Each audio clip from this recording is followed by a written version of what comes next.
అఖిలాండ కోటి బ్రహ్మాండ నాయకుడైనటువంటి రంగనాథ స్వామి 4వ రోజు హనుమంత వాహనంపై భక్తాదులకు దర్శనమిస్తున్నారు. శ్రీ స్వామి త్రేతాయుగంలో రాముడే శ్రీరంగనాథ స్వామివారు.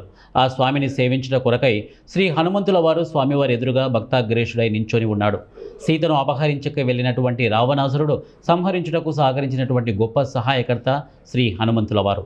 అలాంటి శ్రీ హనుమంత స్వామి వారి యొక్క వాహనం ఇతర గ్రామంలో హనుమంత వాహనం అంటే కేవలం స్వామివారి ఊరేగింపు మాత్రమే ఉంటుంది. కానీ ప్రత్యేకించి పెరవలిలో మాత్రం లంకా దహనానికి సంబంధించినటువంటి వైభవోపేతమైనటువంటి కార్యక్రమం జరుగుతోంది. ఈ కార్యక్రమం యొక్క విశేషం ఏంటంటే, గట్టిదైన దారానికి హనుమంతుడిని కట్టి ఆ దారం గుండా వెళ్ళిన హనుమంతుడు లంకా దహనం చేస్తున్నట్టు స్వామివారిని చేసి ఆ హనుమంతుల ద్వారా లంకా దహనం చేయి ఆనవాయితీ ఉంది. ఇక స్వామివారు నేరుగా వెళ్ళి వస్తే అత్యంత సుర సంపదలతో కూడినటువంటి పంట కలుగుతుందని, తారుమారుగా వెళ్ళొస్తే ఆ సంవత్సరం పంట అంతే అని చెప్పేటటువంటి గొప్ప పండుగ ఈ లంకా దహన పండుగ. అలాంటి లంకా దహనోత్సవాన్ని పెరవలిలో వెలిసినటువంటి సాక్షాత్ రామచంద్రులు అయినటువంటి రంగనాథుడు హనుమంతునిపై కార్యక్రమాన్ని విజయంగా జరుపుకుంటున్నారు. సీతాదేవి సుందరమైన కాండ కనుక దాని సుందరాకాండ అని పేరు వచ్చిందంటారు. సుందరాకాండలో లంకాదహనం అనేది ఒక ప్రముఖ ఘట్టం.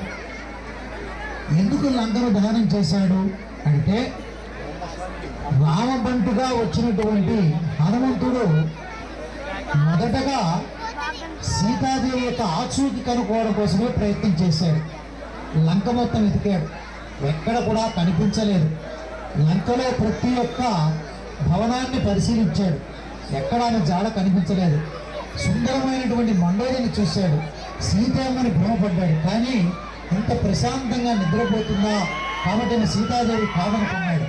అలా వెతుకుతూ ఉండి చివరకు అశోకవనంలోకి వెళ్ళగా ఆ శింశుపావృక్షం కింద ఉన్నటువంటి ఆమెను చూశాడు.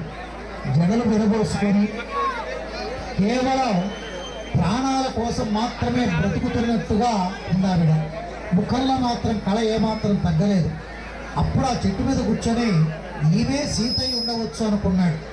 అనుకొని ముందుగా రామనామాన్ని జపించాడు. అప్పుడు ఆమెకు అనుమానం వచ్చింది సీతాదేవికి, ఇది రాక్షస మాయేమో అనుకుంది పాపం. అనుకొని పైకి పరిగించి చూస్తే ఓ చిన్న కోతి కనపడింది. అప్పుడు ఆమెకు నమ్మకం కలగలేదు. రాక్షసులు మాయలు చేస్తారు, ఎన్నో రకాలుగా మాయలు చేస్తారేమో అనుకుని భ్రమపడింది.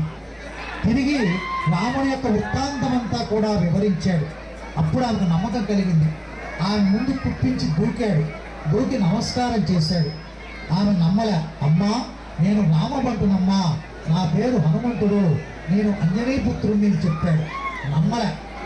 అమ్మా, నీకు నమ్మకం కలగాలంటే ఇదిగో